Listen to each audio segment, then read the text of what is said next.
సామాజిక న్యాయ తెలంగాణ అని సంకల్ప సభ స్టార్ట్ చేశారు. అసలు దీని ఉద్దేశం ఏంటి? ఈ రాష్ట్రంలో తెలంగాణ కోసం పోరాడినటువంటి ఎందరో అమరవీరుల ప్రాణత్యాగాల ఫలితంగా తెలంగాణ వచ్చింది.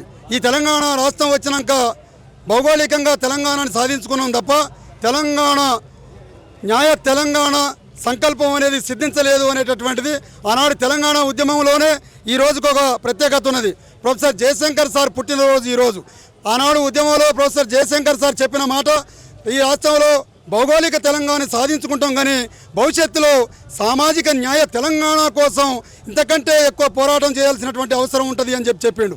దానికి అర్థం తెలంగాణ వచ్చినాక కొన్ని వర్గాలే సంతోషంగా ఉన్నాయి తప్ప సబండ వర్గాలు మొత్తం చాలా ఇబ్బందికర పరిస్థితుల్లో ఉన్నాయి.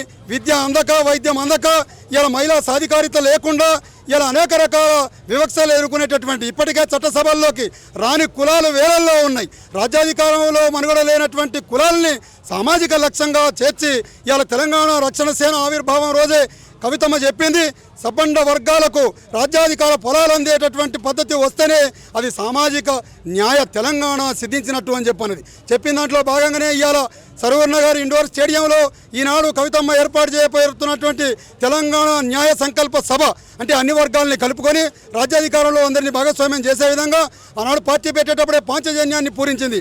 పాంచజన్యంలో మొదటిది ఉచిత విద్య, ఉచిత వైద్యం, మహిళా సాధికారిత, రైతు సంక్షేమం, సామాజిక న్యాయం అనేటటువంటి పాంచజన్యాన్ని పూరించింది. ఇప్పటికీ ఏ పాలక వర్గాలు చెప్పినా చదువుకోవాల్సినటువంటి పద్ధతిని చదువుకునేటటువంటి విధంగా చేశారు. ఒక సగటు మనిషి ఆదాయంలో 70% విద్యకి వైద్యానికే ఖర్చు అయిపోతూ ఉంటే ఆ మనిషి బక్కచిక్కిపోతూ ఉన్నాడు. ఆరోగ్యం సరిలేక, చదువు లేక ఇలా అంతరించిపోయేటటువంటి పరిస్థితి ఉంది. కాబట్టి అట్లా ఉండకూడదు. సబ్బండ వర్గాలకు రాజ్యాధికారంలో భాగస్వామ్యం ఉండాలని కవితమ్మ ఈనాడు పెట్టినటువంటి సామాజిక న్యాయ తెలంగాణ సంకల్ప సభకు అర్థం చేకూరుతుందని తెలియజేస్తా ఉన్నాం.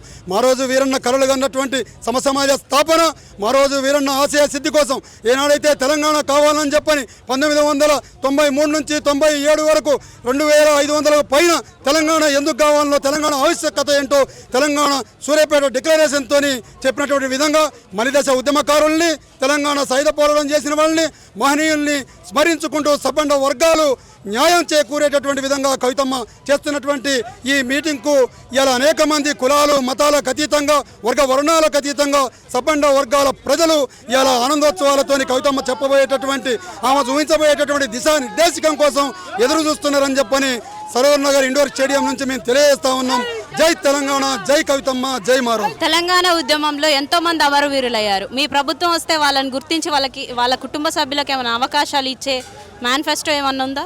ఖచ్చితంగా ఉన్నది. తెలంగాణ ఉద్యమంలో 1200కు పైగా విద్యార్థులు అమరులైనారని కేసీఆర్ గారి ప్రభుత్వం బీఆర్ఎస్ పార్టీ లెక్కలు తీసింది. 500-600 మంది కంటే కూడా ఆ కుటుంబాలకు న్యాయం చేయలేకపోయినారు వాళ్ళు. ఇవాళ తెలంగాణ ఉద్యమకారుల కుటుంబాలకు కార్డులు లేవు.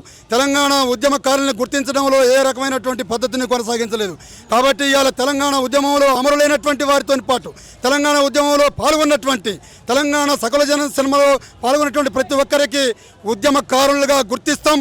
కవితమ్మ టీఆర్ఎస్ పార్టీ ప్రజలు ఆశీర్వదించి అధికారంలోకి వస్తే తెలంగాణ ఉద్యమంలో పాల్గొన్న ప్రతి ఒక్క కుటుంబానికి న్యాయం జరుగుతుంది.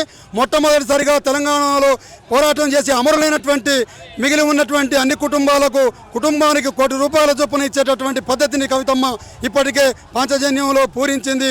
పార్టీ పెట్టేనాడే ప్రకటించిందని తెలియజేస్తా ఉన్నాం.